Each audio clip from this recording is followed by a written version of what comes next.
First Friday of the month, kaya naman pumunta kami dito sa Quiapo Church para makapagsimba. Sa tuwing pupunta talaga kami dito, grabe yung mata ko nagniningning kasi kaliwat kanan, napakasarap ng mga food trip. Pero kasi sakto lang yung dating namin, nagsisimula na yung misa, kaya sabi ko kay Daddy Walden, mamaya pag uwi, tsaka na lang ako bumili ng kung ano-ano.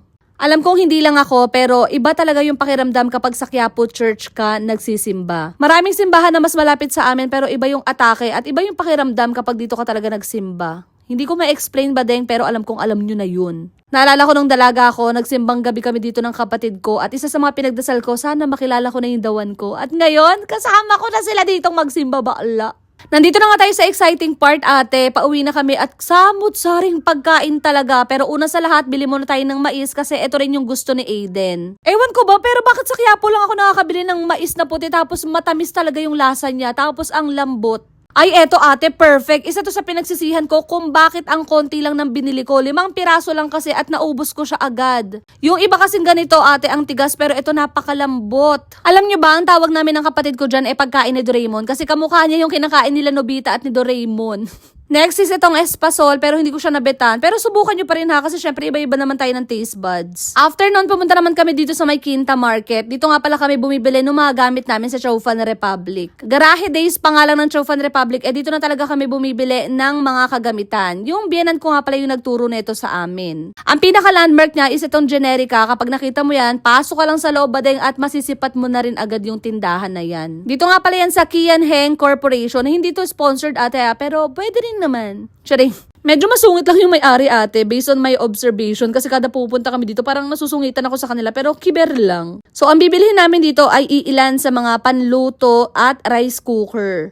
At dahil nga bagong renovate ang Chaufan Republic, ito pinalitan na rin ni Walden lahat ng mga gamit. Yung iba in-order na lang online pero yung mga talagang dito niya nai-score talagang pinuntahan namin dito. Habang siya busy mamili dyan, ako tamang kain ng pagkain ni Doraemon. Ay ate talaga, natatakam na naman ako. Saka sa totoo lang ba deng, bihira na ako makakita ng nagbebenta nito. Kung meron man, baala, antigas. Plus hetong puting mais, ay day, ang tamis, ang lambot, perfect talaga. Flex ko na nga rin yung eyelashes ko na mag-iisang buwan na pero kita mo naman intact pa rin siya. Kaya kung gusto niyo rin magpagawa ate, message lang kayo sa Masahe Republic. Yes, badeng hindi lang basta masahe ang ino-offer namin.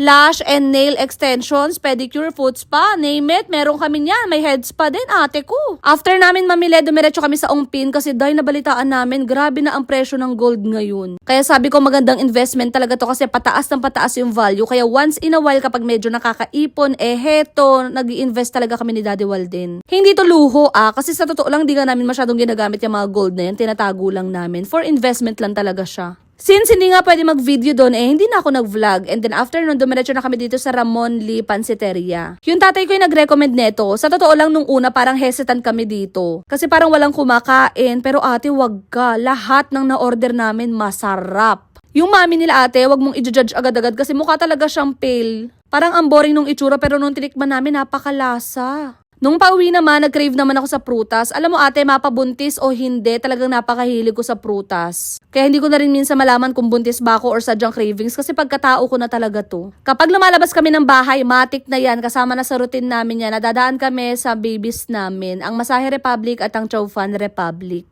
Nakakatuwa kasi ang gandang pa-welcome back na ito ate. Kada daan namin dito, lagi siyang puno. Maraming salamat po. Mas komportable na kayong kumain ngayon kasi nga ate, naka-aircon na. Binabalang namin dyan yung mga pinamili namin at kumuha lang kami ng mga parcels. Pumasok na nga rin ako sa loob kasi ate parang hindi pa rin ako makapaniwala. Bago na yung Chaufan Republic, bakla ang syala-syala na ng itsura niya. Though marami pa kaming balak dyan at marami pa kaming idadagdag. Umuwi na rin kami agad kasi may mga bagay pa akong dapat tapusin at heto na nga ang eksena, bakla. Pinapakita ko kay Marco na kahit walis-walisin ko pa yan, syempre may makukuha pa rin akong dumi. Alam mo kung bakit? Hindi niya kasi inusog yung mga sofa. Ako ba deng, may pagkamaarte talaga ako pagdating sa paglilinis. Kasi kung magwawalis ka rin naman, ay wag na yung walis kike. Gawin mo na ng maayos. Though hindi ko naman siya araw-araw nire-require na iusog tong mga sofa para malinisan yung ilalim. Kahit every other day man lang. Kasi kita mo ate, mabilis talagang magkaroon ng mga alikabok dyan. Sa mga punto na yan, dumadakdak na ako pero carry lang kasi kabisado naman ni Marco yung ugali ko. Hetong sofa cover namin at saka yung mga pillowcases namin kakapalit lang yan kaya tamang pagpag lang ako. Every week lang kasi ako nagpapalit ng mga yan ate or nagpapalaba kaya naman wala pang isang linggo kiber na yan, pagpag lang muna. Di ayun na, naipakita ko na sa kanya na kahit anong walis namin, hindi namin makukuha unless iusog talaga namin yung sofa. Ganito naman kasi talaga yung standard ng paglilinis o pagwawalis ate. Kailangan iuusog mo yan para makuha mo lahat ng kalat sa ilalim. Hindi pwede yung konting pagpag tapos na. Very wrong, bakla!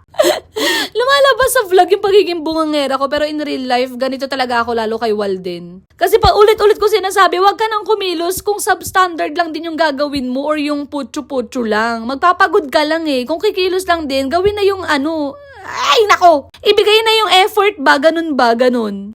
Well, anyway, tinulungan ko na rin siya para mabilis matapos. Pagdating naman sa mga carpet, pinapatagal ko naman yan siguro 2 to 3 weeks bago ako magpalit. Pero hindi naaabot ng 1 buwan ha kasi nga meron kaming toddler, meron pa kaming aso. Kaya hindi rin pwedeng patagalin ng bongga. Dito nga tinitingnan ko kung paano ko siya ilalagay kasi napakalaki pala nito. Kaya kung bet nyo rin, ilalagay ko dyan sa comment section yung link. Ang mura in fairness ha. Lately, meron ako na-discover ate. Tinry ko lang tong citrus orange at grabe sobrang bango niya. Kung mahilig kayo sa mga ganitong klase ng scent, yung parang prutas, dahil mai-enjoy mo talaga yung amoy nito. Ganyan lang kadami, tapos pupunuin ko na siya ng tubig, hahaluan ko lang siya, tapos sobrang bango niya na umaalingasaw sa buong bahay. Yang eucalyptus, isa rin yan sa gamit na gamit ko dito. Ayun naman, amoy menthol talaga siya. Kaya kung bet nyo rin, lalagay ko din dyan sa link. Oo, sige.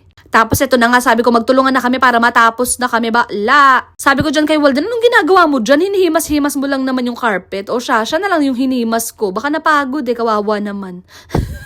Diba ate, iba talaga yung pakiramdam kapag naglinis ka ng matino, hindi yung linis kiki lang. Mas relaxing sa pakiramdam kasi alam mong malinis talaga. Once in a while, yung pader namin, kinukuskus rin namin yan. Bago nga pala siya delir namin, kung bet nyo rin, lalagay ko din sa comment section yung link. Lakas makasyala, diba ate? Parang ang yaman-yaman namin, pero napakamura lang yan. Tricolor din yan at may pa-dim effect.